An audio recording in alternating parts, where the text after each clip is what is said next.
जय श्री महाकाल, जय जगन्नाथ, जय माँ समलई। तो आपण मानंकु ओडिशा तंत्र ज्ञान केंद्र चैनल रु स्वागत जनाऊँगी। तो आज मु सर्वकार्य सिद्धि पाई गोटे उपाय बतेबी जोटा आपण मानंको प्रत्येक काम आपण मानंको काम आसीबो। जहाँकि मु भाविली कि आपण मानंको किछि एमिति छोट प्रक्रिया बताई दिया जाए जोटा कि आपण माने करि पारिबे एवं आपण मानंको भलो होई पारिबो। आम माने देखिजु बहुत लोक अछंती जोटा जो मानक कहती कि आम भाग्य भल नहीं या फिर समय भल नहीं किसी कार्य करिबारे जो कार्य करिथाउ से कार्य रे आमर बाधा होता है, काम हो बंद हो जाए या फिर आमे को जदि माने जॉब पाई ट्राए करूँ जॉब हो पारे आउ भी अन्यथा कि अन्य किसी माने एमती कार्य जो कार्य कि आमर अटकी जाए। तो से आपण मानकु एई प्रयोगटा देइछि जोटा आपण माने निजे कहा पाखकु जीवाको पड़िबनी ना काहाटू करेबाको पड़िबनी। यही जो क्रिया मु अनेक लोकंकु देइछि आ अनेक लोक एथिरे उपकृत होइजंती और मो आशा आपण माने भी जो मानकु दरकार से माने एटा करि पारिबे। आ एथिरे विशेष किछि जिंस लागिबो नाही, कम खर्च रे आपण माने करि पारिबे। तो मोर एई चैनल बनेबार कारण हैला यहा जे आमे तंत्र द्वारा लोकंकर अधिकरू अधिक भल करि पारिबा एवं जो माने एपट सेपट जाइकी पैसा खर्च करिकी किछि लाभ पाउ नाहंती आउ समस्या तांकर जेमिति थिला सेमिति रहुची। तो सेतिपई मु भाविली कि किछि गुटे एमिति माने जिनस दिया जाऊ आपण मानकु जे आपण माने निजे निजर भलो निजे करि पारंतु।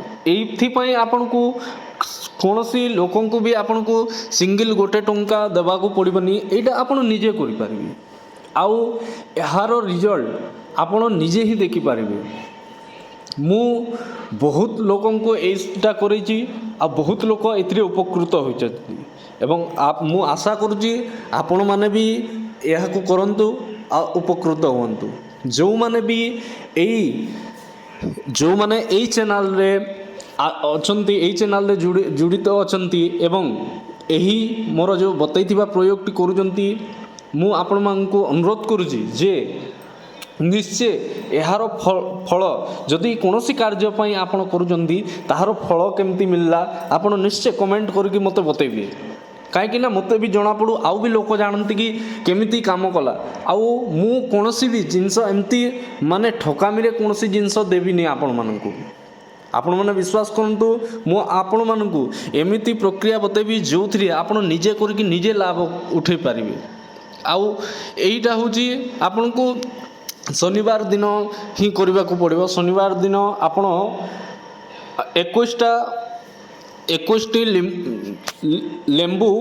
लेंबू जो हुए लेंबू आनिबे आउ लेंबू रे सिंदूर गोलिकी लेंबू रे आपण चिन्ह देबे। 21टी लेंबू रे ओम श्री महाशमशान कालिके नमः बोलिकी आपण सब लेंबू रे गोटे गोटे टिप देबे। आउ गोटे व्हाइट सूतारे से लेंबू को माल बनै देबे। माल बनैला तापरे आपण संध्या समय रे सूर्य अस्त हैला समय रे आपण सही लेंबू मालती नहीं कि कौनसी गोटे देवी मंदिर काली मंदिर जीवे।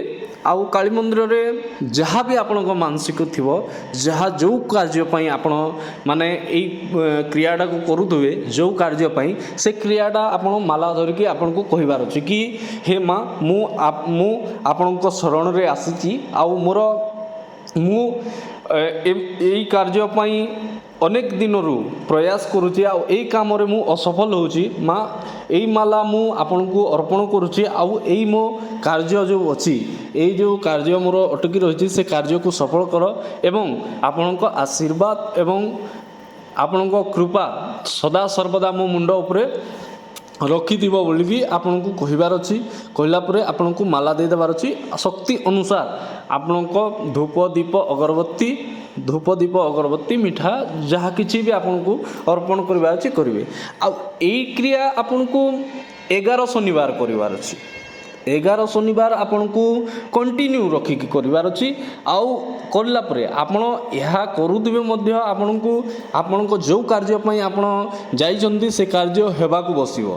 କିନ୍ତୁ ଗୋଟେ କଥା କହିଦେଉଛି ବନ୍ଧୁଗଣ କି ଆପଣ କିଛି ବି ମାନେ ଆପଣ ଏଇ କ୍ରିୟା କଲା ଭିତରେ ଯଦି ଆପଣଙ୍କ କାମ ହେଇଯାଉଛି ତାହେଲେ ବି ଆପଣଙ୍କୁ ଏଇ ଜିନିଷ ଅଟକିବାର ନାହିଁ।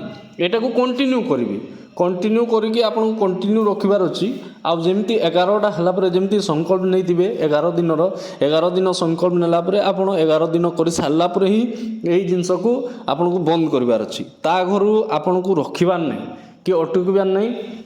ଆଉ ଇଏ ଯେକୌଣସି ବ୍ୟକ୍ତି ବି ଏହି ପ୍ରକ୍ରିୟାକୁ କରିପାରିବ। ଯେକୌଣସି ବ୍ୟକ୍ତି ଏହା ପାଇଁ କୋଇ ନିର୍ଦ୍ଦିଷ୍ଟ ଏମିତି ନାହିଁ ଆଉ କି ସମୟ ନାହିଁ। ଆପଣ କୌଣସି ମାସରେ ବି ଏହାକୁ ଷ୍ଟାର୍ଟ କରିପାରିବେ। ଏବଂ ଧ୍ୟାନ ରଖିବେ ସୂର୍ଯ୍ୟ ଅସ୍ତ ପରେ ଯାଇକି ଆପଣଙ୍କୁ କରିବାର ଅଛି। ଆଉ ଯେତେବେଳେ ଆପଣ ଲେମ୍ବୁ ବଜାରରୁ ଆଣିବେ ସେତେବେଳେ ଦେଖିବେ କି ଲେମ୍ବୁରେ ଦାଗ ନ ହୋଇଥିବା କଥା। ଲେମ୍ବୁରେ ଦାଗ ନ ହୋଇଥିବା କଥା ଏବଂ ଦାଗ ବିନା ଦାଗ ବାଲା ଆଣିକି ନିଜେ ହିଁ ନିଜ ହାତରେ ନିଜେ ହିଁ ମାନେ ତାକୁ ମାଲା ବନେଇବେ ଆଉ ନିଜ ହାତରେ ହିଁ ତାକୁ ଅର୍ପଣ କରିବାର ଅଛି। ତ ଆଶା କରୁଛି ଏହି ଭିଡ଼ିଓରେ ଆପଣଙ୍କ କାମରେ ଆସିବ ଏବଂ କାଫି ଉପକୃତ ହେବେ। ତ ଆଜି ପାଇଁ ଏତିକିରେ ଏହି ଭିଡ଼ିଓକୁ ଶେଷ କରୁଛି। ଜୟ ଶ୍ରୀ ମହାକାଳ।